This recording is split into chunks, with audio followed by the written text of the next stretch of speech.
Hello, this is Fred at the Gate with today's devotional. Please read John's Gospel, the 15th chapter and the first 8 verses.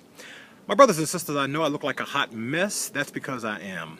I'm just completing my routine lawn care. In this passage of Scripture, it came to mind while I was working. Jesus says, I am the vine and my Father is the gardener. He goes on to say, any branch that does not bear in me, that does not bear fruit, he cuts it off. While any branch that does bear fruit, he prunes. And my brothers and sisters, don't be afraid to allow God to do some pruning in your life. But notice what he says. He says, if you're not producing fruit, you will be cut off. In other words, you're worthless. But if you are producing fruit, you'll be pruned. Now, pruning, for those of you who don't spend much time in the yard, you prune your bushes and you cut them back, because what that does is promote even greater growth. And so when God is pruning us, he's creating greater growth in our discipline, in our character. The interesting thing about not taking care of things on a regular basis that grows is that weeds will seep in, and for us the weeds represent sin.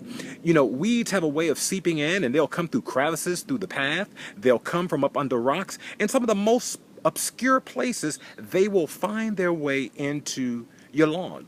Now notice what I said. I completed my routine lawn care. It has to be done regularly. Why? Because weeds will creep in. No matter how beautiful your lawn may appear and how well trimmed your bushes may be, weeds have a way of creeping in.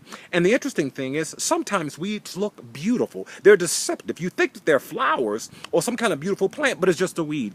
However, you can't just cut it off at the top. You got to go for the root and cut it completely out, or you'll be dealing with the weeds again and again and again.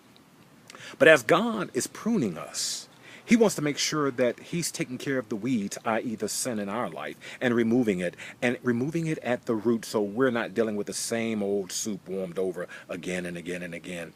My brothers and my sisters, when I was a kid, I cut grass. I cut grass when my father told us to, but I also cut grass for others to make money. However, that's all I was doing. I was cutting grass. Now I'm providing care for the lawn.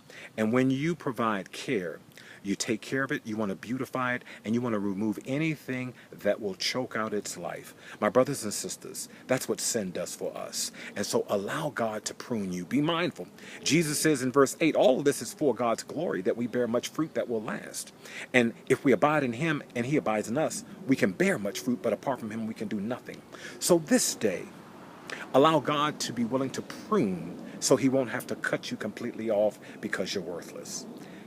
Allow him to prune you so that even greater growth can come forward. Be encouraged. God bless you.